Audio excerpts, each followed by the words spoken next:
السلام علیکم ورحمۃ اللہ وبرکاتہ۔ الحمد للہ نحمده ونستعینه ونستغفره ونؤمن به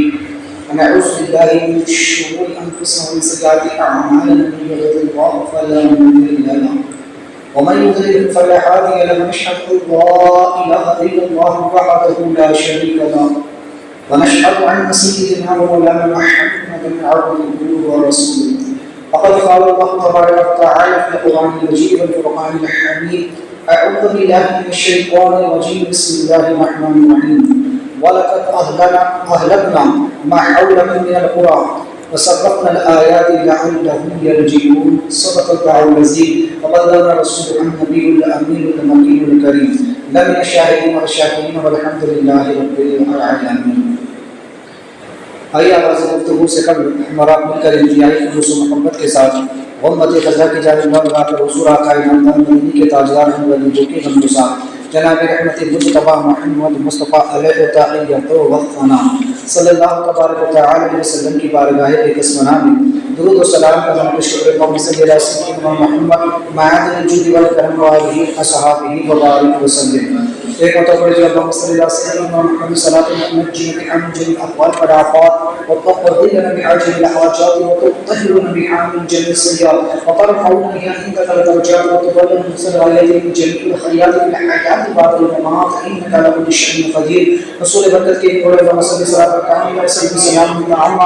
علی سیدنا محمد الحبیب الفرج المنتقى بالحوائج تنال الرغائب وحسن الخواتم ويسقط الغمام بوجهه الكريم على آله وأصحابه بكل لمحة ونفس بعدد كل معالم لك يا الله يا الله يا الله۔ حضرت سیدنا حود نبی علیہ السلام کا ذکر خیر شروع تھا، جس میں اس سے قبل ہم نے سماعت کیا کہ حود علیہ السلام کی قوم پر جب عذاب آیا تو اللہ تبارک و تعالی نے اس طرح کی آندھی بھیجی کہ وہ لوگ بالکل 8 دن کے اندر 7 رات 8 دن تک وہ آندھی چلتی رہی، ہوا کا طوفان چلتا رہا اور پوری قوم موت کی نیند سلاتی گئی۔ اللہ تبارک و تعالیٰ نے آگے لوگوں کو پیغام دینے کے لیے بتایا کہ ہم نے مجرموں کو کس طرح سے سزا دی۔ یہ عبرت والا واقعہ تمہاری نگاہوں کے سامنے ہے کہ ہم نے ان لوگوں کے لیے بھی آنکھ بنائی تھی، ان کے کان بنائے تھے، ان کے دل بنائے تھے، لیکن انہوں نے اپنے سے پہلے گزرنے والی امتوں کے احوال کو دیکھ کر، سن کر، سمجھ کر بھی عمل نہ کیا، تو لہٰذا کس طرح اللہ کی آیتوں کا انکار کرتے تھے تو اللہ تبارک و تعالیٰ نے انہیں کس عذاب میں مبتلا فرمایا۔ آگے اللہ تبارک و تعالیٰ ارشاد فرماتا ہے وَلَقَدْ أَهْلَكْنَا مَا حَوْلَكُم مِّنَ الْقُرَىٰ وَصَرَّفْنَا الْآيَاتِ لَعَلَّهُمْ يَرْجِعُونَ، اور بے شک ہم نے ہلاک کر دی تمہارے آس پاس کی بستیاں اور طرح طرح کی نشانیاں لائے کہ وہ باز آئے۔ فَلَوْلَا نَصَرَهُمُ الَّذِينَ اتَّخَذُوا مِن دُونِ اللَّهِ قُرْبَانًا آلِهَةً بَلْ ضَلُّوا عَنْهُمْ وَذَلِكَ إِثْمُهُمْ وَمَا كَانُوا يَفْتَرُونَ، تو کیوں نہ مدد کی ان کی جن کو انہوں نے اللہ کے سوا قرب حاصل کرنے کو خدا ٹھہرا رکھا تھا، بلکہ وہ ان سے گم ہو گئے اور یہ ان کا بہتان و افتراء ہے۔ یہ اس واقعے کا آخری حصہ ہے، آج کی آخری گفتگو ہے حود علیہ السلام کے ذکر میں۔ اللہ تبارک و تعالیٰ حضور علیہ السلام کے ذریعے قریش کو، یعنی جو کفار مکہ ہے، اہل مکہ ہے، ان کو اور تمام آنے والے قیامت تک کے انسانوں کو یہ پیغام دے رہا ہے کہ تم پچھلی امتوں کے احوال کو پڑھو کہ ان امتوں نے جب اپنے نبیوں اور اپنے رسولوں کے احکام کو جھٹلایا، اللہ کی آیتوں کو جھٹلایا، تو وہ قومیں کس طرح ہلاک و برباد کر دی گئی، کس طرح ذلت و رسوائی ان کا مقدر بن گئی۔ لہٰذا یہاں پر خاص طور پر اہل مکہ سے کہا جا رہا ہے، مکہ کے کفار مشرکین سے کہا جا رہا ہے وَلَقَدْ أَهْلَكْنَا مَا حَوْلَكُم مِّنَ الْقُرَىٰ وَصَرَّفْنَا الْآيَاتِ لَعَلَّهُمْ يَرْجِعُونَ، یعنی اے اہل مکہ تمہارے ارد گرد بہت سارے لوگ ہلاک ہو گئے، تباہ و برباد ہو گئے، کیونکہ یہ جو بستیاں تھیں، جو قوم عاد، قوم سمود وغیرہ، تو یہ مکہ کے زیادہ لوگ نہیں تھی، قریب قریب کے اطراف کی بستیاں تھیں۔ تو اللہ تبارک و تعالیٰ نے ان لوگوں سے کہا کہ جیسے قوم حجر، قوم سمود، قوم عاد، قوم لوط وغیرہ یہ قومیں ہلاک و برباد کی گئی، کوئی دور کی بات نہیں ہے، بلکہ تمہارے قرب و جوار کی بات ہے، تمہارے قریب کے علاقوں کی بات ہے کہ تم سے پہلے یہ قومیں اسی زمین پر، اسی مکہ کے ارد گرد بسا کرتی تھی، ان کی بستیاں یہاں سے زیادہ دور نہیں ہیں، تم جا کر دیکھ سکتے ہو، تم مشاہدہ کر سکتے ہو کہ قوم لوط پر جو عذاب آیا تھا تو ہم نے ان کی بستی کو آسمان تک اٹھا کر زمین پر الٹ دیا تھا، اسے پلٹ دیا گیا تھا، آج اس کے خطرات زمین کے اندر اوندھے پڑے ہوئے ہیں۔ وہ قوم جس پر پتھروں کی بارش آئی تھی وہ قوم بھی تمہارے سامنے ہے، وہ قوم کہ جس قوم کو ہم نے ہوا کے ذریعے ہلاک کیا، وہ قوم جس کو بارش کے ذریعے ہلاک کیا، تو غرض کی طرح طرح سے ہم نے قوموں کو جو ہلاک و برباد کیا ہے ان قوموں کی نشانیاں آج بھی ان کی بستیوں میں موجود ہیں، ان کے کھنڈرات میں آج بھی ان کی چیخیں گونج رہی ہے، ان کی نشانیاں جو موجود ہے، جو ان کی کہانی کو بیان کر رہی ہے، ان کے قصے اور ان کی عبرت کو بیان کر رہی ہے۔ تو اے اہل مکہ، جب تم سفر کے لیے جاتے ہو، جب تم تجارت کے لیے نکلتے ہو، جب تم ملک شام جاتے ہو، جب تم کہیں اور جاتے ہو، تو راستے میں انہی بستیوں سے ہو کر کے تم گزرتے ہو، انہی کھنڈرات سے ہو کر کے تم گزرتے ہو، تو کیا پھر بھی تم ان آیتوں کو دیکھ کر، اللہ کی نشانیوں کو دیکھ کر تمہیں سمجھ نہیں آتی، تمہیں عقل نہیں آتی کہ یہ وہ قومیں تھی جن کی طرف ہم نے نبی اور رسولوں کو بھیجا، لیکن انہوں نے ان انبیاء کو اور اللہ کی آیتوں کو جھٹلایا۔ ہم نے تمہاری طرف بھی ایک رسول کو بھیجا ہے، ہم نے تمہاری طرف بھی خاتم النبیین کو بھیجا ہے، ہم نے اپنے آخری رسول کو مبعوث کر دیا ہے، تو اگر تم نے ان کی بات نہ مانی، تم ان پر ایمان نہ لائے، تم نے ان کی آیتوں کو جھٹلایا، تو تم بھی اسی عذاب کے مستحق بنو گے۔ لہذا قوم مکہ کے لوگوں سے یہ کہا جا رہا ہے کہ تم لوگ دیکھو کہ وَلَقَدْ صَرَّفْنَا الْآيَاتِ، ہم نے آیات و دلائل و براہین اور عبرتوں کو بار بار دہرایا ہے۔ قرآن مقدس نے ان واقعات کو بار بار دہرایا ہے۔ آپ دیکھیں قرآن کو پڑھ کر کے الگ الگ مقامات پر ان انبیاء علیہ السلام کے ذکر آپ کو ملے، ان قوموں کا ذکر آپ کو ملے گا کہ اللہ تبارک و تعالیٰ نے الگ الگ جگہوں پر ان کا ذکر کیا تھا کہ لوگ عبرت حاصل کریں۔ آپ دیکھیں حود علیہ السلام کا ذکر، نوح علیہ السلام کا ذکر، سمود علیہ السلام کا ذکر، لوط علیہ السلام کا ذکر، ابراہیم علیہ السلام کا ذکر، موسیٰ علیہ السلام کا، پورے قرآن میں الگ الگ جگہوں پر یہ بکھرے ہوئے ہیں۔ صرف ایک حضرت یوسف علیہ السلام کا قصہ ہے جسے قرآن نے ترتیب کے ساتھ بیان کیا۔ پورا قصہ ایک ہی آیت سورہ یوسف، ایک ہی جو سورت سورہ یوسف کے اندر اللہ نے بیان کر دیا، جبکہ دیگر انبیاء علیہ السلام کے قصوں کو اللہ تبارک و تعالیٰ نے موقع محل کے حساب سے الگ الگ آیتوں میں الگ الگ پاروں میں بیان فرمایا، تاکہ لوگ جب ان آیتوں کو پڑھے، ان پاروں کو پڑھے، تو ان عبرت والے واقعات کو وہ دیکھے۔ لہذا کشف الاسرار میں ہے کہ اللہ فرماتا ہے کہ ہم نے ان واقعات اور آیات کا بار بار ذکر کیا اور گزشتہ امتوں کے قصے اور ان کی تہذیب و شرک کے واقعات کو ہم نے بار بار دہرایا، لعلہم یرجعون، تاکہ وہ اپنی کرتوتوں یعنی شرک و کفر و معاصی سے باز آئے، یعنی توحید و اطاعت کی بھاری رکاوٹیں ان کے درمیان تھی، لیکن ان کا کوئی ایک بھی اپنے رویے سے نہ بدلا۔ اللہ تبارک و تعالیٰ نے بار بار ان قصوں کو دہرایا تاکہ آنے والے لوگ انہیں پڑھ کر کے جانیں کہ وہ کیسی قوم تھی کہ جن کے پاس اللہ تبارک و تعالیٰ نے نبیوں کو بھیجا، رسولوں کو بھیجا، انہوں نے معجزات کو ظاہر کیا، آیات کو واضح طور پر انہوں نے واضح کر دیا، انہیں روشن طریقے سے ظاہر کر دیا، لیکن ان کے سامنے توحید اور رسالت کی بڑی بڑی دیواریں تھیں جسے وہ لوگ جو ہے تو اس سے آگے نہ بڑھ سکے، وہ اپنے شرک اپنے کفر میں ایسے رمی اور بسے رہے کہ لہٰذا انہیں اس چیز کی کوئی خبر بھی نہ ہو سکی۔ لہٰذا اس میں ایک اشارہ یہ بھی ہے کہ اللہ تبارک و تعالیٰ کا ہر شے پر قبضہ ہے، ہر چیز پر اللہ تعالیٰ قدرت رکھتا ہے، اور ہر خیر و بھلائی اللہ تعالیٰ ہی کے دست قدرت میں ہے، اور وہ جسے چاہتا ہے ہدایت عطا فرماتا ہے اور جسے چاہتا ہے وہ گمراہ فرماتا ہے۔ بعض مفسرین نے فرمایا کہ اس میں اہل ایمان کو امید دلائی گئی، جو ایمان والے بندے ہیں ان کو امید دلائی گئی، اور کافروں کو تمام یعنی کہ لالچ دلایا گیا کہ ممکن ہے کہ وہ ایمان لائے، ورنہ اللہ تعالیٰ تو علم حقیقی پہلے ہی سے رکھتا ہے۔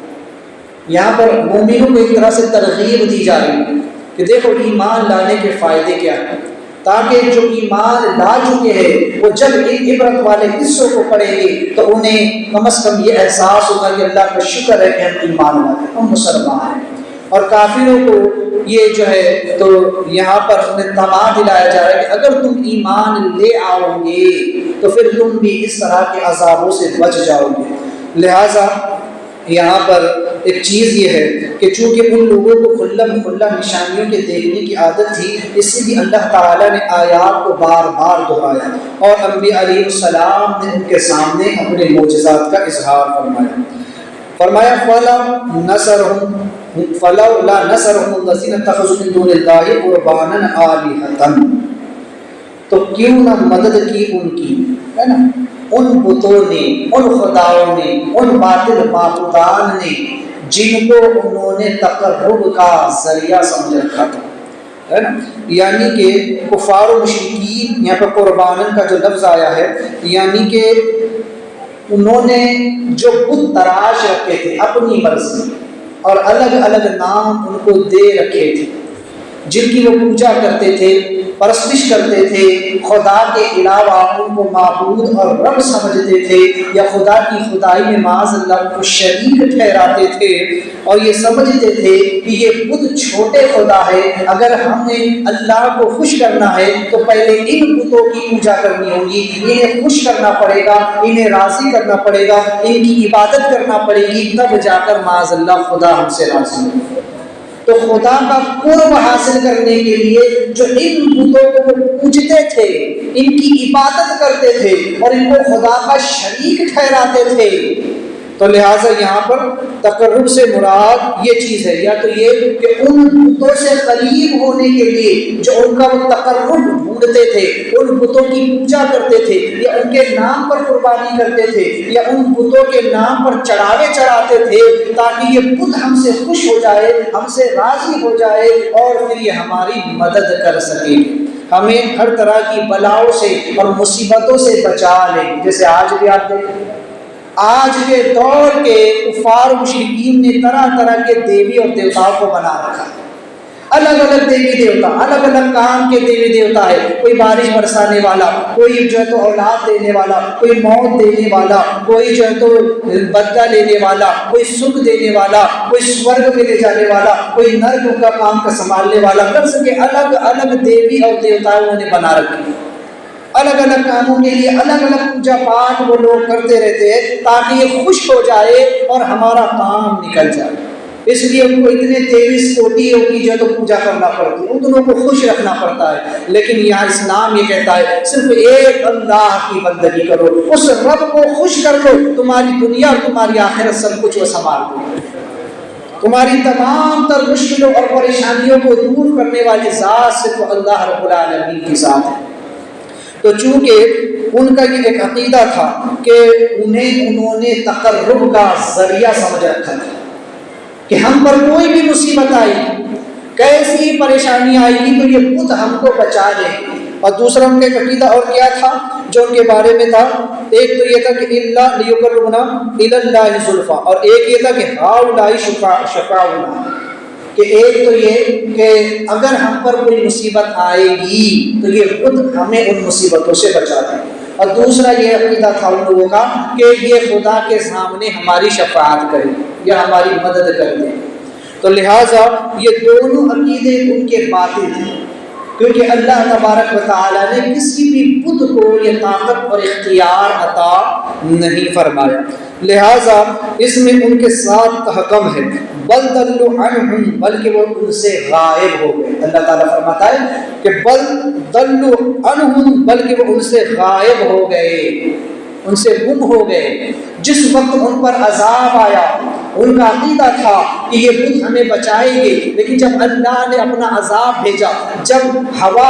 اپنی پوری قوت کے ساتھ اس قوم پر چلا دی گئی اور اس قوم پر لگاتار 8 دن اور 7 راتوں تک ہوا کا طوفان چلتا رہا اور اس وقت یہ چیخ و پکار کرتے رہے، لیکن ایک بھی بت ان کی مدد کرنے نہیں آیا۔ جن بتوں کو زندگی بھر پوجتے رہے، جن بتوں کو زندگی بھر ان کی عبادت کرتے رہے، چڑھاوے چڑھاتے رہے، ان کے نام کی قربانیاں کرتے رہے، آج جب مصیبت کا وقت آیا، آج جب عذاب کا وقت آیا، اب جب موت قریب آ گئی تو ایک بھی بت ان کی مدد کرنے کو نہیں آیا۔ تو قرآن نے انہیں ایک تحکم کے طور پر، گویا کہ ایک تانا جسے ہم کہتے ہیں نا، اس طور پر قرآن نے کہا کہ پھر کہاں چلے گئے تمہارے وہ بت جن کے بارے میں تم بڑے دعوے کرتے تھے کہ یہ ہمیں بچائے گی؟ تو قرآن نے کہا بل ضلوا عنہم، بلکہ ان سے غائب ہو گئے، ایسے گم ہو گئے جیسے گدھے کے سر سے سینگ غائب ہو جاتے ہیں، ایسے ان کے بت غائب ہو گئے۔ اس کے بعد اللہ نے فرمایا کہ ایک چیز تو یہ کہ گویا کہ انہیں بتایا گیا کہ تمہارے معبودوں کا تمہاری مدد نہ کرنا ان کی غیوبیت کی وجہ سے تھا، یا اس کا معنی یہ ہے کہ ان سے وہ بالکلیہ جو ہے تو ضائع ہو گئے۔ اور فرمایا وذالک، اور ان کے معبودوں کا ضائع ہو جانا اور ان کا مدد نہ کرنا افکہم، ان کے بہتان کی وجہ سے تھا، جو انہوں نے بہتان باندھا تھا یہ اس سبب سے تھا، وہ جو اپنے بتوں کو اتنا بڑا چڑھا کر کے بیان کرتے تھے اور رب تبارک و تعالیٰ کے مد مقابل لا کر ان کو کھڑا کرتے تھے، وہ انہیں اپنے معبود سمجھتے، اور یہ ان کا شرک کا یہ نتیجہ تھا، جو شرک کرتے تھے اللہ تبارک و تعالیٰ نے ان کے شرک کا یہ نتیجہ دیا، وما كانوا يفترون، اور جو ہے تو پھر یہ ان کے جو ہے تو افتراء کا نتیجہ تھا۔ دو باتیں قرآن نے بیان کی، ایک تو بہتان اور ایک افتراء۔ انہوں نے تو بہتان یہ مانا کہ خدائے تبارک و تعالیٰ نے انہیں چھوٹے خدا بنایا ہے، یہ ان کا بہتان تھا، یہ جھوٹ ہے، یعنی بہتان باندھنا کسی پر، کسی کی طرف جھوٹی بات ایسی منسوب کرنا کہ اس نے یہ کہا ہے، اس نے ویسا کہا ہے، جبکہ اس نے ایسا نہیں کہا۔ اللہ تبارک و تعالیٰ نے کسی بت کو یہ اختیار نہیں دیا، لیکن ان کافروں کا یہ عقیدہ تھا کہ اللہ نے ان بتوں کو جو ہے وہ چھوٹا خدا بنایا ہے، یہ خدا کی خدائی میں اس کے شریک ہے، معاذ، یہ ان کا بہتان تھا۔ اور ایک ان کا افتراء کہ جو خدا کے ساتھ ان کو شریک ٹھہراتے تھے، افتراء کرنا یہ جھوٹ بولنا اس طرح سے کہ وہ یہ کہتے تھے کہ جیسے خدا کو اختیار ہے ویسے ان کو بھی اختیار ہے، اور خدا کی خدائی میں ہر چیز کے لیے مالک و مختار ہے،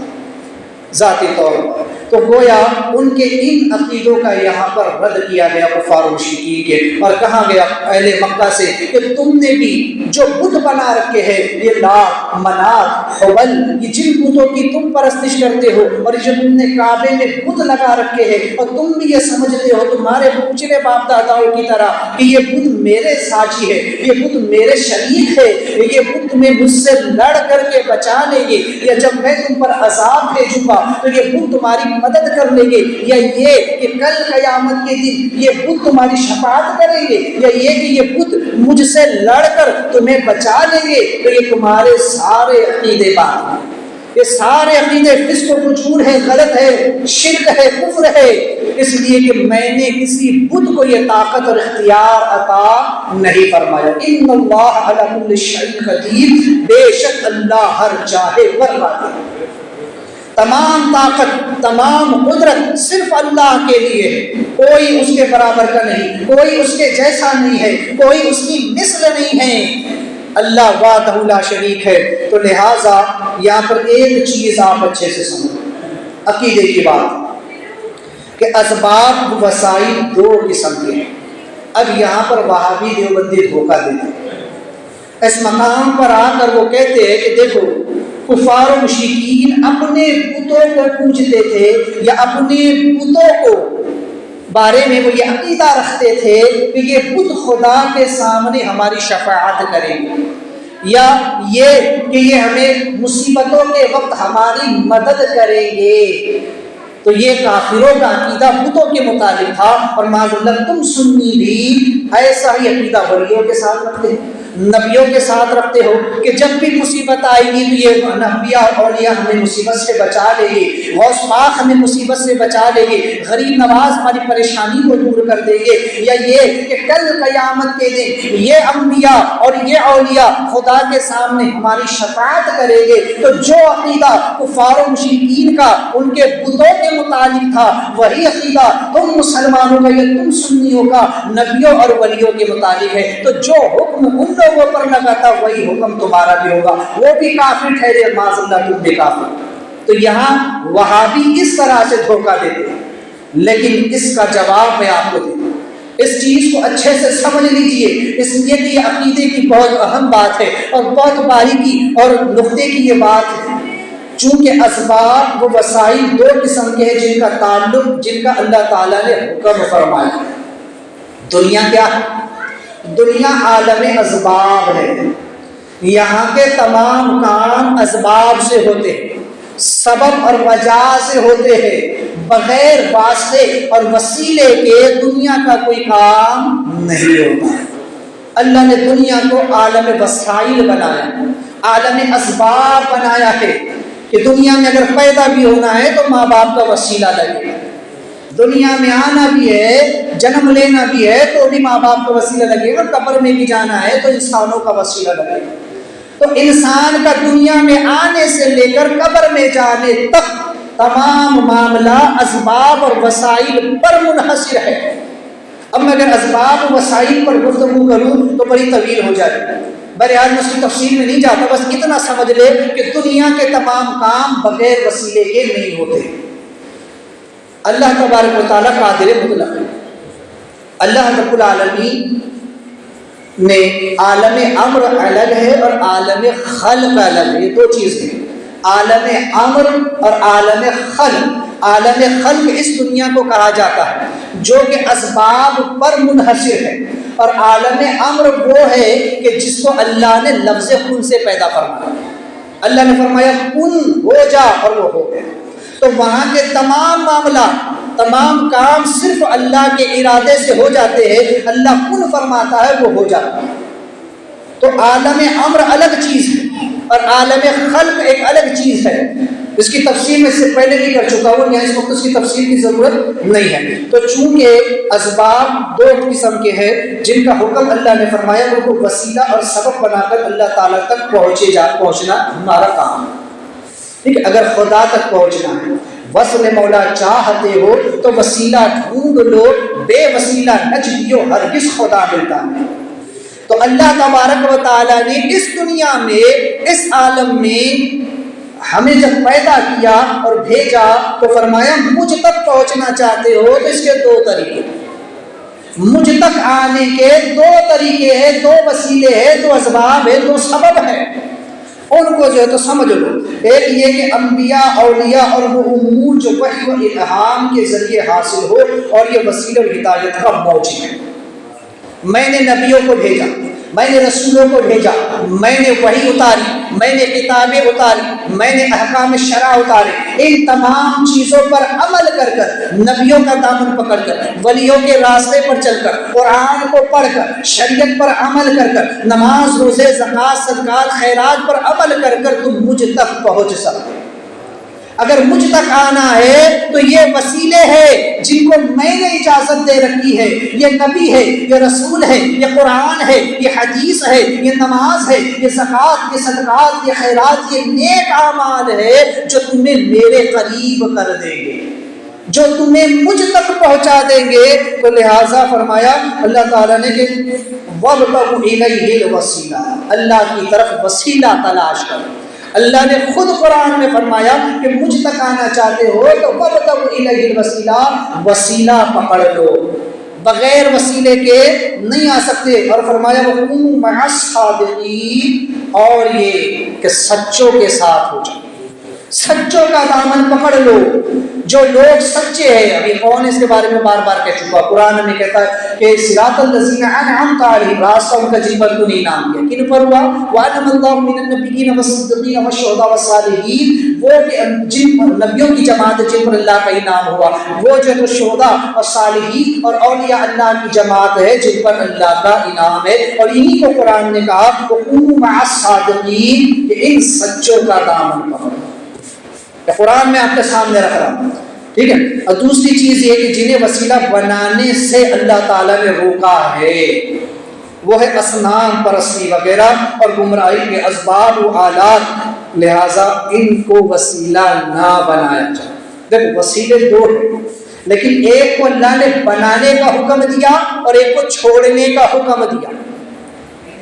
کفار و مشرکین انہوں نے بتوں کو اپنا وسیلہ بنایا، کافروں نے ان اپنے ہاتھوں سے پتھر کی تراشی ہوئی مورتیوں کو اور اپنے سے گڑے ہوئے نام جن کو انہوں نے دے رکھے تھے ان کو انہوں نے خدا تک پہنچنے کا وسیلہ بنایا کہ اگر خدا تک پہنچنا ہے تو اس بت کی پوجا کرو، اس کی بندگی کرو، اس کے آگے سجدے کرو، اس کے نام کی قربانیاں کرو تو خدا بھی خوش ہو جائے گا، یہ خدا کا شریک ہے، یہ خدا کا ساچی ہے، یہ خدا کی ملک میں اس کا برابر کا شریک ہے معاذ اللہ۔ تو اس لیے اللہ تبارک و تعالیٰ نے قرآن میں جا بجا ان کا رد فرمایا اور منع کیا کہ اللہ تبارک و تعالیٰ نے بتوں کو کوئی سند نہیں دی، اللہ تبارک و تعالیٰ نے کسی بت کو پسند نہیں کیا ہے، کسی بھی کافر کو اللہ تبارک و تعالیٰ نے پسند نہیں فرمایا ہے، تو لہٰذا بتوں کی کوئی سند اللہ نے قرآن میں نہیں ہوتا۔ اور جا بجا جو قرآن میں آتا ہے کہ اللہ ہی تمہارا مددگار ہے، اللہ ہی سے مدد مانگو، تو اس سے مراد یہی ہے کہ بتوں سے مدد نہ مانگی جائے۔ اور وہ کہ جن کے متعلق اللہ نے خود فرمایا کہ یہ انبیاء اولیاء ہے، ان سے مدد مانگو، تو گویا ان سے مدد مانگنا مجھ ہی سے مدد مانگنا، کیونکہ ان کی سند اللہ نے قرآن میں اتاری ہے۔ اللہ تبارک و تعالیٰ نے جو ہے تو ان کے بارے میں خود فرمایا ہے کہ الا ان اولیاء اللہ لا خوف علیہم ولا هم یحزنون۔ ابھی میں قرآن کی اور بہت ساری آیتیں آپ کے سامنے رکھوں گا، بس یہاں فی الحال اتنا سمجھ لیں کہ کافر اپنے جن بتوں کو خدائے تعالیٰ کا شریک ٹھہراتے اور یہ ان کا عقیدہ تھا کہ یہ خدا سے لڑ کر خدا کے مقابل ہو کر ہماری مدد کریں گے معاذ اللہ، تو یہ عقیدہ کفر ہے۔ جبکہ کسی مسلمان کا یہ عقیدہ ہرگز نہیں ہے کہ کوئی بھی نبی یا ولی خدا سے لڑ کر ہمیں بچا دے، بلکہ وہ خدا کے اذن سے، خدا کی مرضی سے، خدا کے اشارے سے ہماری مدد فرمائے۔ کفار و مشرکین کا یہ عقیدہ تھا کہ بت جو ہے تو بالذات ہماری شفاعت کریں گے، لیکن ہم سنیوں کا عقیدہ یہ ہے کہ اللہ کی عطا سے انبیاء اور اولیاء ہماری شفاعت کریں۔ تو یہ بڑا فرق ہے جہاں پر یہ وہابی دیوبندی دھوکہ کھاتے ہیں۔ تو چونکہ سمجھ لے کہ اللہ تبارک و تعالیٰ نے یہ جو اسباب بنائے ہیں ہے نا، تو وہ اسباب جو انبیاء اور اولیاء ہے نا، ان کو سبب بنا کر، ان کو وسیلہ بنا کر خدا تک پہنچنا جو ہے تو یہ بالکل جائز ہے۔ اب سنیے اس کے بارے میں آپ کو قرآن کی چند آیتیں میں آپ کے سامنے رکھتا ہوں۔ یہ کہتے ہیں کہ غیر اللہ سے مدد مانگنا شرک ہے، اللہ کے غیر سے مدد مانگنا جائز نہیں، شرک ہے، یہ ان کا عقیدہ ہے۔ تو میں آپ کے سامنے قرآن کی آیتیں رکھتا ہوں۔ دیکھیے اللہ تبارک و تعالیٰ قرآن مجید میں ارشاد فرماتا ہے ادعوا شہداءکم من دون اللہ ان کنتم صادقین۔ اللہ تبارک و تعالیٰ فرمایا اور اللہ کے سوا اپنے سارے حمایتیوں کو بلاؤ۔ اس نے کفار کو دعوت دی۔ اس آیت کریمہ میں کافروں سے اللہ تعالیٰ کہہ رہا ہے کہ تم اپنے تمام حمایتیوں کو اپنی مدد کے لیے بلاؤ، اپنے تمام حمایتیوں کو، جن بتوں کو تم پوجتے ہو ان بتوں کو اپنی مدد کے لیے تم پکارو، ان کو بلاؤ، ان کو جمع کر لو میرے مقابل۔ لیکن آگے اللہ نے فرمایا یہ کچھ بھی نہیں کر سکتے، کیونکہ یہ بت ہے ہی نہیں، ان کا وجود ہی نہیں۔ لیکن ایک عقیدہ، ایک مسئلہ یہاں سے یہ ثابت ہو گیا کہ اگر غیر کا پکارنا مطلقاً شرک ہوتا تو اللہ تبارک و تعالیٰ کافروں سے یہ نہ کہتا کہ اپنے حمایتیوں کو اپنی مدد کے لیے بلانا۔ اگر غیر سے مدد مانگنا مطلقاً شرک ہوتا تو اللہ کافروں کو یہ نہ کہتا کہ تم اپنے حمایتیوں کو، اپنے مددگاروں کو میرے مقابل میں بلاؤ۔ تو ایک چیز تو یہ سمجھ لیں۔ اب سنیے اللہ تعالیٰ قرآن مجید میں ارشاد فرماتا ہے، سیدنا عیسیٰ علیہ السلام فرماتے ہیں قال من انصاری الی الحواریون انا الی اللہ قال الحواریون نحن انصار اللہ، ہے نا، کہا حضرت عیسیٰ علیہ السلام ہے نا، کون ہے جو مدد کرے میری اللہ کے دین کی، ہے نا، تو آپ کے حواریوں نے کہا کہ ہم مدد کریں گے، نحن انصار اللہ۔ تو جو آپ کے حواری تھے، جو آپ کے چاہنے والے تھے، جو آپ کے متبع مومن تھے، انہوں نے کہا کہ ہم مدد کریں گے اللہ۔ اب اللہ تعالیٰ تو مدد سے پاک، کوئی اللہ کی مدد کرے، میں اس چیز کو بھی آگے تفصیل سے بیان کروں گا۔ اللہ تعالیٰ ایک اور آیت کریمہ میں ارشاد فرماتا ہے کہ وتعاونوا علی البر والتقوی ولا تعاونوا علی الاثم والعدوان، اور مدد کرو ایک دوسرے کی نیک کاموں میں اور تقوی پر، اور مدد نہ کرو ایک دوسرے کی گناہ کے کاموں پر۔ تو اللہ خود فرما رہا ہے کہ نیک کاموں کے لیے ایک دوسرے کی مدد کرو، ایک دوسرے کو سہارا دو، ایک دوسرے کا سہارا بنو۔ ان تنصروا اللہ ینصرکم، اگر تم مدد کرو گے اللہ کے دین کی تو اللہ تمہاری مدد کرے گا۔ اللہ کس سے کہہ رہا ہے؟ ایمان والوں سے کہہ رہا ہے کہ تم میرے دین کی مدد کرو تو میں تمہاری مدد کروں گا۔ اور ایک آیت کریمہ اور واضح لفظوں میں فرمایا گیا لَتُؤْمِنُنَّ بِهِ وَلَتَنْصُرُنَّهُ، ہے نا؟ اللہ تعالیٰ نے یہ کس سے کہا؟ نبیوں سے کہا۔ جب میثاق کے روز عہد میثاق ہو رہا تھا، جب اللہ تعالیٰ تمام نبیوں سے وعدہ لے رہا تھا، عہد لے رہا تھا، ابھی دنیا میں ایک بھی نبی آیا نہیں تھا، ابھی اللہ تعالیٰ تمام نبیوں سے عالم ارواح میں یہ وعدہ لے رہا تھا کہ سنو، جب میں تمہیں نبوت دوں اور رسالت دوں، یہ تیسرا پارہ ہے، تیسرے پارے کی اخیر کی آیت ہے جس کا مفہوم میں آپ کے سامنے رکھ رہا ہوں۔ تو اللہ نے فرمایا کہ اے گروہ انبیاء، جب میں تمہیں مبعوث کروں، تمہیں نبوت دوں، تمہیں رسالت دوں، اور تمہارا دین عین عروج پر ہو، اور ٹھیک اس وقت میں میرا رسول آ جائے تو تم اپنے دین کو چھوڑ کر، اپنی شریعت کو چھوڑ کر میرے رسول پر ایمان لے آئے۔ کہو کہ تم میرے رسول پر ایمان لاؤ گے، کیا تم میرے رسول کی مدد کرو گے؟ قرآن نے کہا لَتُؤْمِنُنَّ بِهِ وَلَتَنْصُرُنَّهُ، کہ تم میرے رسول کی مدد کرو گے؟ تو تمام نبیوں نے ایک زبان ہو کر کہا تھا کہ اے اللہ، ہم تیرے رسول کی مدد کریں گے،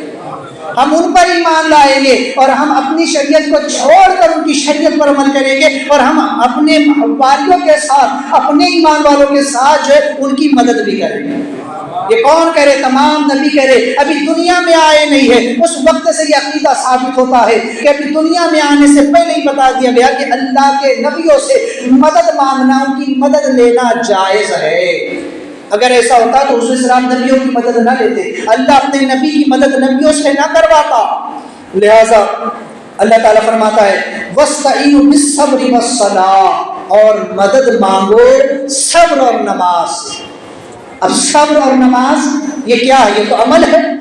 یہ تو انسان بھی نہیں ہے۔ کافر وہابی پتھر اور انسان میں فرق ہی نہیں کر سکے۔ کفار و مشرکین نے ان بے جان پتھروں کو، ان مورتیوں کو الہ اور معبود اور خدا سمجھا، انہیں اپنا مددگار جانا، ان سے مدد مانگی، ان کو شفیع جانا جن میں کوئی جان نہیں۔ وہ پتھر نہ چل سکتے ہیں، نہ بول سکتے ہیں، نہ کسی کی مدد کر سکتے ہیں، نہ کسی کو نفع دے سکتے ہیں، نہ کسی کو نقصان دے سکتے ہیں، نہ کسی کا فائدہ کر سکتے ہیں۔ تو ایسے پتھروں کے بارے میں کافروں نے عقیدہ رکھا تو قرآن نے تردید کی، قرآن نے منع کیا کہ یہ شرک ہے، یہ کفر ہے، یہ خدا کے شریک نہیں ہیں۔ جبکہ انبیاء انسان جن کو اللہ نے انسان پیدا فرمایا، افضل الخلق پیدا فرمایا، تمام نبیوں کو ساری مخلوق میں، سارے انسانوں میں سب سے افضل بنایا، تو انسان اور پتھر کے فرق کو وہاں بھی نہیں سمجھا۔ ایک پتھر جو بول نہیں سکتا جبکہ انسان بول سکتا ہے، سن سکتا ہے، مدد کر سکتا ہے، کسی کو فائدہ پہنچا سکتا ہے، انسان سے کسی کو نقصان پہنچ سکتا ہے، تو ایک پتھر اور انسان میں وہابیوں کو فرق نظر نہیں آیا، ان کی عقلوں پر اتنے پتھر پڑے ہوئے۔ تو سوچ لے کہ وہ پتھر جس میں کوئی طاقت نہیں ہے، ان پتھروں کو کافروں نے جب خدا سمجھا، الہ سمجھا، مددگار سمجھا، شفیع سمجھا، تو اللہ نے رد کر دیا، اللہ نے منع فرما دیا۔ لیکن انبیاء، اولیاء جو کہ انسان ہے، جن کو اللہ نے سننے، دیکھنے، مدد کرنے کی طاقت عطا فرمائی ہے، ان کو چلنے پھرنے کی، ایک دوسرے کی مدد کرنے کی، نفع اور نقصان پہنچانے کی طاقت و قوت عطا فرمائی ہے، اور اللہ خود فرماتا ہے یہ طاقت میں نے دی۔ تو اللہ کی عطا سے اللہ کے ان نیک بندوں کے لیے یہ عقیدہ قرآن کا دیا ہوا۔ تو چونکہ اب میں جو بتانا چاہ رہا تھا کہ پتھر اور انسان کا فرق، اب یہاں پر سمجھے عمل اور انسان کا فرق۔ یہاں اللہ فرماتا ہے وَاسْتَعِینُوا بِالصَّبْرِ وَالصَّلَاةِ، مدد مانگو صبر اور نماز۔ اب صبر اور نماز کیا ہے؟ ایک عمل ہے۔ نماز ایک عمل ہے، صبر ایک عمل ہے۔ اللہ کہتا ہے جب نماز سے مدد مانگنا جائز ہے، جب صبر سے مدد مانگنا جائز ہے، تو اللہ کے نبی اور ولیوں سے مدد مانگنا بدرجہ اولا جائز ہے۔ اور آیت سنا آیت کریمہ، اللہ تعالی شاہ فرماتا ہے وَأَعِنُونِي بِقُوَّتِي، اور تم میری مدد کرو قوت کے ساتھ، ہے نا۔ تو چونکہ ایک اور آیت میں ایتک بنصر المؤمنین، اے نبی رب نے آپ کو اپنی مدد اور مسلمانوں کے ذریعے قوت بخشی ہے۔ اللہ خود فرما رہا ہے کہ محبوب ہم نے تمہاری مدد کی ہے اور مسلمانوں کے ذریعے تم کو قوت بخشی ہے، تمہاری مدد کی ہے۔ اور ایک آیت میں یا ایھا النبی حسبک اللہ ومن اتبعک من المؤمنین، اے نبی، اے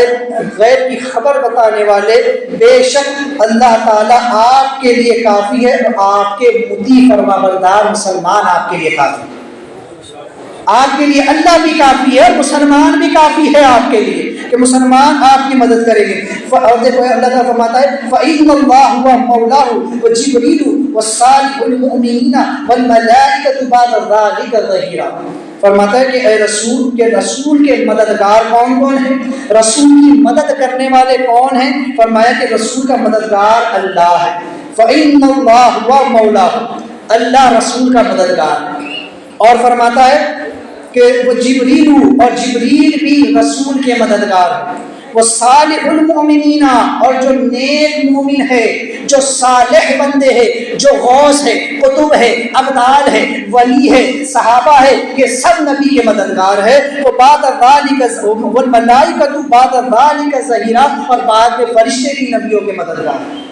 تو اللہ نے خود بتا دیا کہ اللہ بھی مددگار ہے، جبریل بھی مددگار ہے، فرشتے بھی مددگار ہے، اور اولیاء اللہ بھی مددگار ہیں۔ یہ سب مدد کرتے ہیں، تو جو مدد کرتے ہیں اس سے مدد مانگنا جائز ہے۔ یہ قرآن کا قاعدہ ہے، میں نے اپنے سامنے قرآن کی آیتیں رکھی، اور بھی بہت ساری آیتیں، لیکن ماننے والوں کے لیے ایک آیت بھی کافی، کیونکہ ہمارا ایمان پورے قرآن پر ہے، ہمارا ایمان قرآن کے زیر زبر پر ہے، ہمارا ایمان قرآن کے ایک ایک حرف پر ہے۔ ایک آیت بھی اگر کہہ دیتی ہے کہ اللہ کے ولیوں سے مدد مانگنا جائز ہے تو بے شک اس پر ہمارا ایمان ہے۔ یا میں نے آپ کے سامنے کئی آیتیں رکھ دی جن سے یہ ثابت ہو جاتا ہے اچھی طرح کہ اللہ کے ولیوں سے، اللہ کے نبیوں سے مدد مانگنا جائز ہے۔ اب یہاں پر چند اصول کی باتیں سمجھ لیجیے، آسان لفظوں میں آپ کو سمجھا دوں۔ غیر اللہ سے مدد مانگنا، اللہ کے غیر سے مدد مانگنا، اب دو طرح کے ہیں، ایک وہ جو اللہ کے دشمن ہیں اور ایک وہ جو اللہ کے دوست ہیں۔ قرآن نے دشمنوں کا رد کیا اور دوستوں کا جو ہے تو اللہ نے ان کا اثبات فرمایا۔ اللہ کے دشمن کون ہیں؟ یہ بت جنہیں کفار و مشرکین خدا کا شریک ٹھہراتے ہیں، یہ اللہ کے دشمن ہیں۔ شیطان اللہ کا دشمن ہے، کفار و مشرکین یہود و نصارہ اللہ کے دشمن ہیں، ان سے مدد مانگنا جائز نہیں ہے۔ کوئی اگر شیطان سے مدد مانگے، کوئی کفار و مشرکین سے مدد مانگے، کوئی جو ہے تو بتوں سے مدد مانگے تو یہ ناجائز و حرام ہے۔ اب یہاں عقیدہ سمجھیں کہ کفار و مشرکین جس طرح کی مدد مانگتے تھے، یعنی کہ مستقل بالذات سمجھ کر مدد مانگنا، یہ سمجھ کر مدد مانگنا کہ یہ اپنے آپ مدد کر سکتے ہیں، خدا نے ان کو جو ہے تو خدا کی عطا کے بغیر یہ مدد کر سکتے ہیں، اپنی مرضی سے جو چاہے وہ کر سکتے ہیں، ایسا عقیدہ رکھنا شرک ہے۔ ایسا عقیدہ کیا ہے؟ شرک ہے، کیونکہ کفار و مشرکین اپنے بتوں کے بارے میں ایسا ہی عقیدہ رکھتے تھے کہ بغیر خدا کی عطا کے، بغیر خدا کی مرضی کے، بغیر خدا کے دیے یہ اپنے آپ مدد کرتے ہیں، یہ اپنی مرضی سے، اپنی طاقت سے، اپنی قوت سے مدد کرتے ہیں، اس لیے وہ ان سے مدد مانگتے ہیں، جو کہ کھلا ہوا شرک ہے۔ ایسی مدد یا ایسا عقیدہ چاہے انسان کے تعلق سے ہو، چاہے پتھر کے تعلق سے ہو، چاہے شیطان کے تعلق سے ہو، چاہے کفار و مشرکین کے تعلق سے ہو، ایسا عقیدہ اگرچہ کوئی انبیاء اور رسول کے ساتھ رکھے تو بھی کھلا ہوا شرک ہے۔ یہ شرک ہے۔ کسی نبی ولی کے بارے میں بھی اگر کوئی یہ عقیدہ رکھے گا کہ بغیر خدا کی عطا کے یہ اپنے آپ ہماری مدد کرتے ہیں تو یہ شرک ہے۔ تو یہ سمجھ لے عقیدے کی بات، بہت باریک نقطہ ہے یہ۔ اور دوسرا ہے اللہ کے دوستوں سے مدد مانگنا، ہے نا۔ اب اللہ کے دوست کون ہے؟ اللہ نے فرمایا الا ان اولیاء اللہ لا خوف علیہم ولا هم يحزنون الذین آمنوا وكانوا يتقون۔ اللہ فرماتا ہے کہ میرے جو دوست ہے وہ اولیاء اللہ ہے جنہیں قیامت کے دن کوئی غم نہیں، نہ دنیا میں کوئی غم ہے نہ آخرت میں کوئی غم ہے۔ یہ وہ لوگ ہیں جو متقی اور پرہیزگار ہیں، جو تقوی اختیار کیے ہوئے ہیں، یہ وہ لوگ ہیں وَعَلَمَ اللَّهُ مِنَ النَّبِيِّينَ وَالصِّدِّيقِينَ وَالشُّهَدَاءِ وَالصَّالِحِينَ کہ یہ انبیاء ہے، یہ شہداء ہے، یہ صالحین اور اولیاء اللہ ہے کہ جن پر میری مدد ہے اور میری عطا سے تم ان سے مدد مانگ سکتے ہو۔ اس لیے کہ یہ اختیار، یہ طاقت، یہ قوت، یہ قدرت میں نے ان کو عطا فرمائی۔ تو اللہ کی عطا سے اللہ کے نیک بندوں کے لیے یہ عقیدہ رکھنا کہ یہ خدا کی عطا سے مدد کرتے ہیں، یہ جائز ہے۔ یہ قرآن کا دیا ہوا عقیدہ ہے۔ کوئی اگر اس کا انکار کرتا ہے تو وہ کافر ہے، کیونکہ وہ قرآن کی آیتوں کا انکار کرتا ہے، وہ قرآن کی صراحتاً آیتوں کا انکار کرتا ہے، کیونکہ رب فرما رہا ہے کہ میں نے ان کو اختیار دیا ہے اور میری عطا سے یہ مدد کرتے ہیں، یہ مددگار ہے۔ اور اگر کوئی کہے کہ نہیں نبی مدد نہیں کرتے، ولی مدد نہیں کرتے، کو پکارنا جائز نہیں، تو وہ قرآن کا انکار کرتا ہے، وہ رب کا انکار کرتا، رب کی آیتوں کا انکار کرتا ہے کہ رب کہتا ہے یہ میری عطا سے مدد کرتے۔ تو یہ چیز کو سمجھ ہے کہ انبیاء اولیاء خدا کی عطا سے مدد کرتے، اور اس کی بے شمار دلیلیں قرآن و حدیث میں اور بھی موجود ہیں، ہے نا، بے شمار۔ میں نے یہاں تو چند آیتیں آپ کے سامنے پڑھ کر کے سنا دی۔ عیسیٰ علیہ السلام نے خود اپنے حواریوں سے کہا کون ہے جو میری مدد کرے، کون ہے جو اللہ کی مدد۔ اب اللہ تعالی مدد سے پاک ہے کہ کوئی اللہ کی مدد کرے، اللہ خود زبردست طاقت و قدرت والا ہے، کون ہے جو خدا تعالیٰ کی پھر مدد کرے؟ لیکن یہ اللہ تبارک و تعالیٰ کا احسان ہے بندوں پر کہ اس نے اپنے چند کاموں کے لیے ہمیں چن لیا، وہ ہمارے اعزاز کی خاطر، ہمارے درجات کو بلند کرنے کی خاطر، ہماری عزت افزائی کی خاطر فرماتا ہے کہ میرا یہ فلاں کام ہے، تم یہ کام کر دو تو گویا میری مدد ہوگی اور میں تمہاری مدد کروں، میں خوش ہو جاؤں گا۔ اللہ اپنے کام کے کرنے پر خود قادر مطلق ہے۔ میں اگر آپ کو مثال دوں کہ اگر ایک باپ ہے، وہ اپنی اولاد سے کہتا ہے کہ مجھ کو پانی پلائے، گلاس پانی لا کر کے، تو کیا وہ خود جا کر پانی پینے کی طاقت نہیں رکھتا؟ وہ خود چل کر جا کر پانی پینے کی طاقت رکھتا ہے، لیکن وہ یہ دیکھنا چاہتا ہے کہ میرا بیٹا میرا کتنا فرما بردار ہے، کہ وہ میرے ایک حکم پر اپنی نیند سے چھوڑ کر اب میرے لیے بستر سے اٹھ کر پانی لا سکتا ہے یا نہیں۔ ایک ماں اگر اپنی اولاد کو حکم دے آدھی رات کو کہ جا نیند سے اٹھ اور میرے لیے ایک گلاس پانی لے کر آ، تو کیا وہ خود جا کر نہیں پی سکتی؟ وہ پی سکتی ہے، لیکن وہ یہ دیکھنا چاہتی ہے کہ میرا بیٹا میرا کتنا فرما بردار ہے۔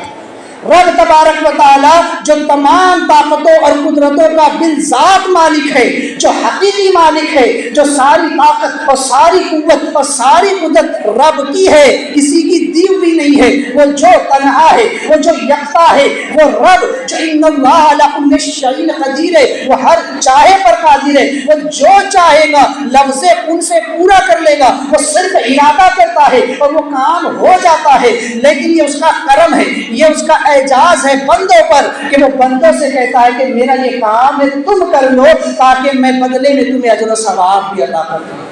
اور مثالیں رکھ دی ہمارے سامنے کہ جب کعبے کو بچانے کی بات آئے گی تو میں ابابیل کے ذریعے سے بھی بچا لیتا ہوں، لیکن جب بابری مسجد کو بچانے کی بات آئے گی مسلمانوں تمہیں دیکھنا چاہتا ہوں تم کیا کر سکتے۔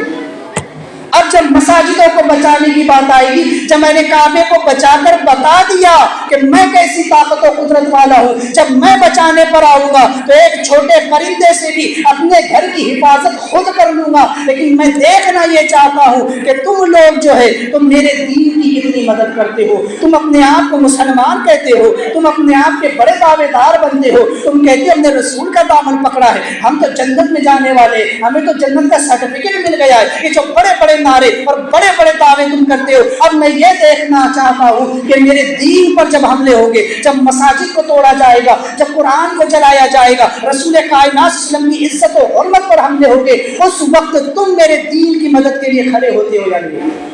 یہ میں دیکھنا چاہتا ہوں۔ تو رب یہ ہم سے کام لینا چاہتا ہے، لیکن ایک ہم ہے کہ پڑھیں گے، ہمیں احساس نہیں، سمجھا نہیں۔ تو وہ قادر مطلق ہے، وہ چاہے گا تو بابری مسجد کو بھی پل بھر میں آزاد کر لے گا، وہ چاہے گا تو کاشی متھرا کی مسجدوں کو بھی آزاد کر لے گا، وہ جب چاہے گا جن مساجد کو چاہے گا جیسے چاہے گا آزاد فرما لے گا۔ لیکن امتحان مسلمانوں کا ہے، یہ اعجاز وہ ہمیں دینا چاہتا ہے کہ تم میرے دین کی مدد کرو، میں تمہاری مدد کروں گا۔ تم میدان میں نکلو تو صحیح، تم تاریخ پڑھ کر دیکھو تو صحیح، وہ 313 تھے، میری خاطر نکلے تھے، میں نے 1000 پر غلبہ عطا فرمایا۔ آج تم کروڑوں کی تعداد میں ہو، تم کیوں نہیں اٹھتے ہو؟ تمہارے حوصلے کیوں پست ہو چکے ہیں؟ تو یہ آیتیں ہمیں دعوت سکن دے رہی ہے کہ مسلمانوں تم میرے دین کی مدد کرو، تم میری مساجد کی مدد کرو، تم میرے قرآن کی مدد کرو، تم میرے اسلام کی مدد کرو، تم میرے نبی کی اور میرے نبی کی شریعت کی مدد کے لیے کھڑے ہو جاؤ، پھر دیکھنا میں کیسے آسمان سے فرشتوں کو تمہارے لیے اتاروں، تمہاری مدد کے لیے میں کس طرح سے اپنی رحمتوں کے دروازے کھولوں گا۔ تو غرض کے ایک ہوتا ہے کہ اللہ کے دشمنوں سے مدد لے، تو کافروں سے مدد نہ لو، بتوں سے مدد نہ مانگو، جو لوگ جادو سحر کرتے ہیں، جو کاہنوں کی مدد لیتے ہیں، جو اپنے مسلمان بھائیوں کو پریشان کرنے کے لیے جادو ٹونے کرتے ہیں اور ڈھونگی باباؤں کے پاس جاتے ہیں اور کفار و مشرکین کے پاس جاتے ہیں، سحر و حاسد کرنے والوں کے پاس جاتے ہیں، تو ایسے لوگوں کے لیے جو قرآن حدیث میں سخت وعید آتا ہے، جو جادو ٹونے کرتے ہیں، جو سحر کرتے ہیں اور کاہن کے پاس جا کر غیب کی باتیں پوچھتے ہیں، ایسے لوگوں کے لیے کہا گیا 40 دن تک اللہ ان کی عبادتوں کو قبول نہیں فرماتا، اور ڈر ہے کہ ان کا خاتمہ کفر پر ہو۔ بڑی سخت وعیدات ہے ان لوگوں کے لیے جو کافروں کی مدد دیتے ہیں۔ اب سوچے کہ یہ لوگ بھی والدین یہ تو مان لیتے ہیں کہ جادو ہوتا ہے، ٹونا ہوتا ہے، یہ ہوتا ہے، لیکن اللہ دیکھ ایک کافر جادو کر سکتا ہے، شیطان کو تو اختیار ہے کہ لوگوں کو گمراہ کرے، لوگوں کو مرگلائے، لیکن انبیاء اولیاء کو اختیار نہیں کہ وہ مسلمانوں کی مدد کریں۔ ارے اگر غریب نواز ہند میں نہ آتے، ہماری مدد نہ کرتے، تو آج ہم بھی کسی پتھر کے آگے ماتھا ٹیک رہے تھے۔ یہ فیضان ہے غریب نواز کا، غریب نواز نے ہماری مدد کی کہ یہاں آ کر ہم کو ایمان کی دولت عطا کرے۔ یہ مدد نہیں ہے تو اور کیا ہے؟ اور آج بھی ہند کو سنبھالے ہوئے غریب نواز، ورنہ کب کا نام و نشان مٹ جاتا، کیونکہ رب کا فرمان ہے جب تک میرے یہ نیک بندے تمہارے درمیان موجود ہے، میں تمہیں بلا اور مصیبتوں سے بچاتا رہتا ہوں۔ یہ اللہ والے جو آنے والی مصیبتوں کو روک لیتے ہیں، ورنہ یہ کفار، یہ ظالم ہمیں کب کا کچا چبا جاتا۔ یہ تو غریب نواز کا فیضان ہے کہ اتنی تیز اور تند ہوائیں ہونے کے باوجود بھی، ہند کا ماحول اتنا آلودہ ہونے کے باوجود بھی اگر مسلمان یہاں پر بچا ہوا ہے تو یہ غریب نواز کا فیضان ہے، کیونکہ رب تعالیٰ اپنے نیک بندوں کے ذریعے بندوں کی مدد فرماتا ہے۔ یہ دنیا عالم اسباب ہے، یہاں کے تمام کام سبب سے ہوتے ہیں، اسباب سے ہوتے ہیں۔ تو لہٰذا یہ عقیدے کی بات کو ذہن رکھیں، بے شک حقیقی مدد فرمانے والا صرف اللہ تعالیٰ ہے۔ ایاک نعبد و ایاک نستعین، اے اللہ ہم تجھی سے مدد چاہتے ہیں اور تیری ہی عبادت کرتے ہیں۔ تو مدد کرنے والی بالذات ذات صرف اللہ تعالیٰ ہے۔ حقیقی طور پر مدد کرنا صرف اللہ ہی کے لیے ہے۔ ہاں اللہ کی عطا سے اللہ کے نیک بندے ہماری مدد کریں، اور کل قیامت کے دن اللہ ہی کی عطا سے وہ ہماری شفاعت بھی کرے۔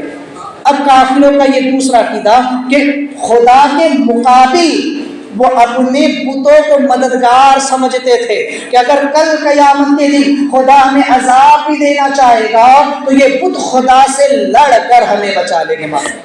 یا قرآن نے ان لوگوں کا رد کیا کہ اب جن بتوں کو تم پوچھتے رہے، پکارتے رہے، کہ ساری زندگی ان کی عبادت کرتے رہے، ان کے نام پر چڑھاوے چڑھاتے رہے، ان کے نام پر قربانیاں کرتے رہے، اب جب 7 رات اور 8 دن تک یہ ہوا کا عذاب آیا تو اب کہاں گئے تمہارے لوگ؟ اب کیوں نہیں آئے تمہاری مدد کرنے کے لیے؟ جو دنیا میں مدد کرنے نہیں آیا وہ آخرت میں کیا خواب تمہاری مدد کرے؟ وہ آخرت میں پہنچ کر میرے مقابل کھڑا ہو کر تمہاری مدد کرے گا؟ یہ ہرگز نہیں ہو سکتا اور ہوگا بھی نہیں۔ لیکن انبیاء اولیاء وہ ہے کہ جن کے بارے میں اللہ نے خود فرمایا کہ میں نے ان کو بھیجا اس لیے ہے تاکہ یہ لوگوں کو ہدایت کا راستہ دکھائے، تاکہ یہ لوگوں کی مدد کرے، انہیں گمراہی سے بچا کر سیدھے راستے پر لائے، انہیں گناہوں سے بچا کر نیکی کے راستے پر لائے، نیک کاموں میں ان کی مدد کرے۔ میں نے نبیوں اور رسولوں اور ولیوں کو بھیجا ہی اس لیے ہے تاکہ وہ تمہاری مدد کرے۔ تو ایک طرف ان کا یہ عقیدہ کہ خدا سے لڑنا، اور دوسری طرف ہمارا عقیدہ کیا ہے کہ انبیاء اولیاء کل قیامت کے دن خدا کی اجازت سے ہماری شفاعت کریں، وہ خدا کے مقابلے نہیں کریں گے۔ اگر اللہ ارادہ فرما لے کسی کو عذاب دینے کا، یہ عقیدہ سمجھ لے، اللہ ارادہ فرما لے کسی کو عذاب دینے کا تو پھر انبیاء اولیاء بھی وہاں کچھ نہیں کریں گے، کیونکہ ان کا کام کیا ہے؟ رب کے حکم کے آگے اپنا سر تسلیم خم کر دینا، اللہ کی مرضی کے آگے اپنے آپ کو جھکا دینا، یہ ان کا سب سے بڑا کام ہے۔ وہ رب کی نافرمانی نہیں کرتے۔ جب وہ رب کی مرضی جان لیں گے، جب حضور علیہ السلام خود اللہ کی مرضی جان لیں گے کہ رب یہی چاہتا ہے کہ اس بندے کو عذاب دیا ہی جائے، تو پھر سرکار بھی کچھ نہیں کریں گے۔ ہاں جب رب کی مرضی ہوگی کہ محبوب آپ شفاعت کرے تو خود حضور سجدے میں گریں گے، سجدہ کریں گے، رب فرمانا محبوب سجدے سے سر اٹھاؤ، جس کی شفاعت کرو گے میں قبول فرما دوں گا۔ تو اب جب خدا کی اجازت ملے گی مصطفیٰ سجدے سے سر اٹھائیں گے اور پھر امتیوں کی شفاعت کرنا شروع فرما دیں گے۔ تو یہ ہے خدا کی اجازت جو مصطفیٰ کو ملے گی قیامت میں، اور جب مصطفیٰ شفاعت کا دروازہ کھول دیں گے تو پھر حدیث میں آتا ہے کہ تمام صحابہ بھی شفاعت کریں گے، نبی بھی، ولی بھی، غوث بھی، قطب بھی، ابدال بھی، قرآن بھی، نیک اعمال بھی، یہاں تک کہ اگر دنیا میں کسی انسان نے کسی کو وضو کرایا ہوگا وہ بھی کہے گا کہ یار میں نے دنیا میں تیری مدد کی تھی، تجھ کو وضو کرایا تھا، آج مصیبت میں ہوں میری مدد کر۔ قیامت میں ایک دوسرے سے مدد مانگتے پھر رہے ہوگے۔ یاد رکھنا قیامت میں انبیاء کام آئیں گے، اولیاء کام آئیں گے، یہ صالحین کام آنے والے۔ تو وہ عقیدہ مدد مانگنے کا جب دنیا میں جائز ہے تو قیامت میں بھی جائز، اور جو عقیدہ قیامت میں جائز ہے وہ دنیا میں بھی جائز ہے۔ یہ سمجھ ہے، جو عقیدہ یہاں شرک ہے، یہاں کفر ہے، قیامت میں بھی کفر ہے، قیامت میں بھی شرک ہے۔ یہ کافر جن بتوں کو پوجتے ہیں، یہ کفار مشرکین کے بنائے ہوئے خود ساختہ بت نہ دنیا میں مدد کر سکتے ہیں نہ آخرت میں مدد کریں گے، اور اللہ والے دنیا میں بھی مدد کرتے ہیں اور آخرت میں بھی مدد فرمانے والے۔ ہم نے 12 سورہ حضرت سیدنا عمر فاروق رضی اللہ تبارک عنہ، کفر و اسلام کی جنگ ہو رہی ہے مدینہ شریف سے 30 میل دوری پر، اور حضرت عمر فاروق رضی اللہ تعالیٰ مسجد نبوی میں بیٹھے منبر رسول پر، جمعہ کا دن ہے، حضرت عمر فاروق مسجد نبوی میں منبر رسول پر بیٹھے ہوئے ہیں، اور مدینہ سے 30 میل دوری پر کفر و اسلام کی جنگ ہو رہی ہے، اور اس جنگ کے سپہ سالار جن کا نام ساریہ ہے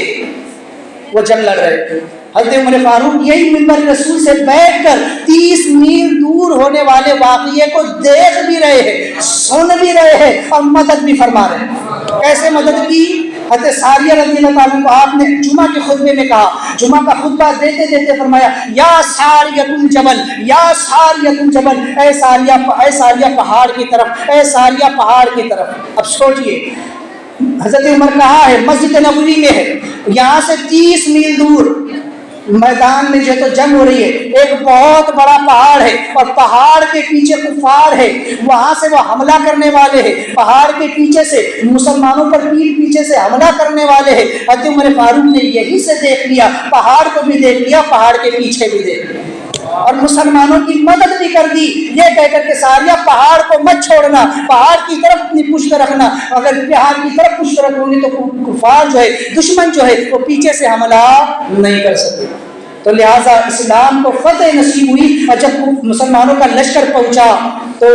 یہاں پر صحابہ نے پوچھا تھا کہ عمر فاروق آپ نے آج خطبے میں یہ الفاظ کیوں کہے؟ ان کو بڑا تشکک تھا اس بارے میں، ان کو بڑا جو ہے تو یہ تھا کہ آخر ایسا کیوں کہا گیا۔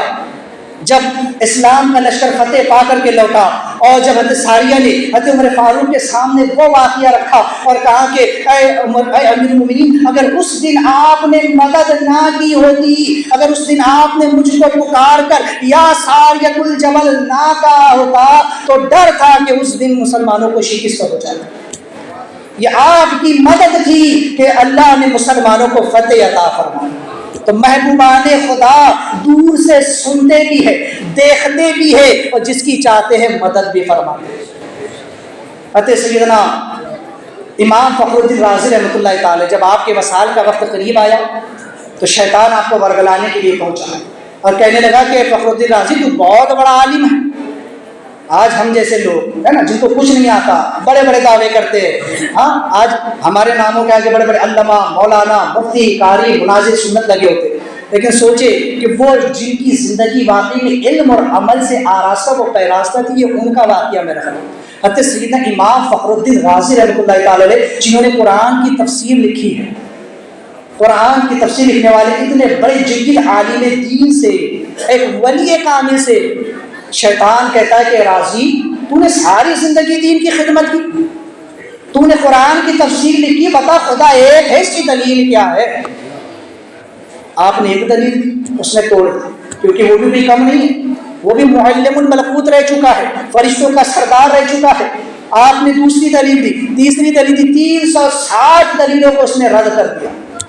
اب آپ جو ہے تو حیران پریشان ہو گئے کہ اب کیا کریں۔ اس وقت آپ نے اپنے پیر و مرشد کو پکارا جو وہاں سے کئی دور دراز کے مقام پر وضو فرما رہے ہیں، وہیں سے آپ کے پیر نے اپنے مرید کی کیفیت کو دیکھ بھی لیا کہ اس وقت راضی پر نزا کی کیفیت طاری ہے اور اس وقت شیطان سے مناظرہ چل رہا ہے اور اس وقت راضی مجھ سے مدد مانگ رہا ہے، تو وہیں وضو کرتے کرتے آپ نے فرمایا کہ اے راضی اس مردود سے کیوں نہیں کہہ دیتے میں خدا کو بغیر دلیلوں کے ایک مانتا ہوں۔ جب آپ نے یہ بات کہی اور کلمہ پڑھا، آپ کی روح کب سلسلے سے پرواز کر۔ تو سوچے کہ ایک پیر کتنی دور ہے لیکن وہیں سے اپنی مرید کی مدد بھی کر رہا ہے۔ ایسے بے شمار واقعات قرآن میں بھی موجود ہیں۔ حضرت سلیمان علیہ السلام نے جب کہا کہ کون ہے جو میری مدد کرے، کون ہے جو بلقیس کا تخت میرے پاس لے کر کے آئے، وہ تخت بلقیس جو کئی میل دور پر 7 دروازوں میں مکفل تھا، حضرت آصف بن برقیہ فلک جھپکنے سے پہلے لے کر کے آئے۔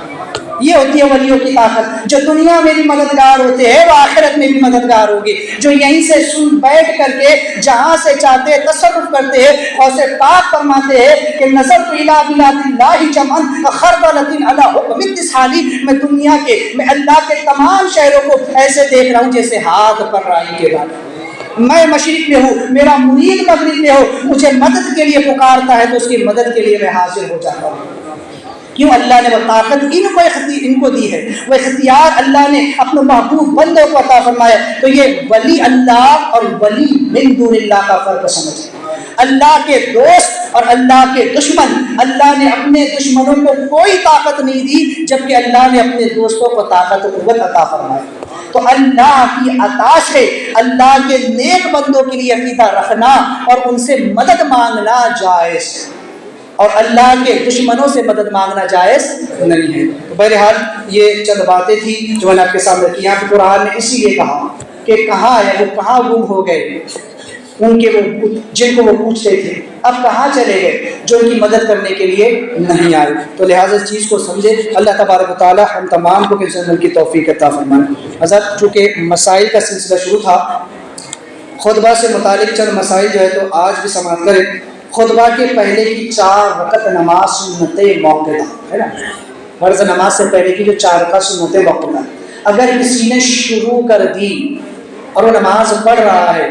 اور اگر اسی وقت خطبہ شروع ہو گیا تو اگر 2 رکعات کو پڑھ پایا تھا تو 2 ہی پر سلام پھیر دے، 2 پر سلام پھیر دے، خطبہ سنیں، اس لیے کہ خطبے کا سننا فرض ہے اور سنت نماز کا پڑھنا سنت ہے، سنت واقعہ ہے، وہ نماز آپ بعد میں بھی پڑھ سکتے ہیں، جب فرض نماز ہو جائے تو اس کے بعد آپ اس نماز کو پھر دوہرا پڑھیں۔ لیکن اگر تیسری رکعت کے لیے کھڑا ہو چکا ہے تو پھر اب جو ہے تو نہ بیٹھے بلکہ اپنی نماز کو مکمل کریں۔ خطبہ میں ایک جو جمعہ کی 5ویں شرط یہ بھی ہے کہ خطبہ جو ہے وقت میں ہونا اور نماز سے پہلے ہونا شرط ہے۔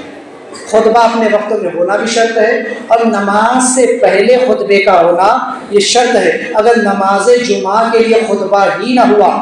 یا نماز جمعہ کے بعد خطبہ پڑھا گیا تو وہ نماز جمعہ نہیں ہوگی، ہے نا۔ یہ صرف عیدین کے لیے ہے کہ پہلے نماز پڑھی جائے گی اور بعد میں خطبہ ہوگا، یہ عید کی نماز کے لیے۔ لیکن جمعہ کے لیے خطبہ پہلے پڑھنا یہ شرط ہے، اگر پہلے کسی خطبہ نہیں پڑھا اور نماز کے بعد خطبہ پڑھا گیا تو وہ نماز نہیں ہوگی۔ تو ان مسائل کو ذہن میں رکھے، اللہ تعالیٰ میرے خیر کی توفیق عطا فرمائے۔ دوران خطبہ توبہ کرتا ہوں، استغفر اللہ ربی من کل ذنب و اتوب الیہ، لا الہ الا اللہ محمد رسول اللہ۔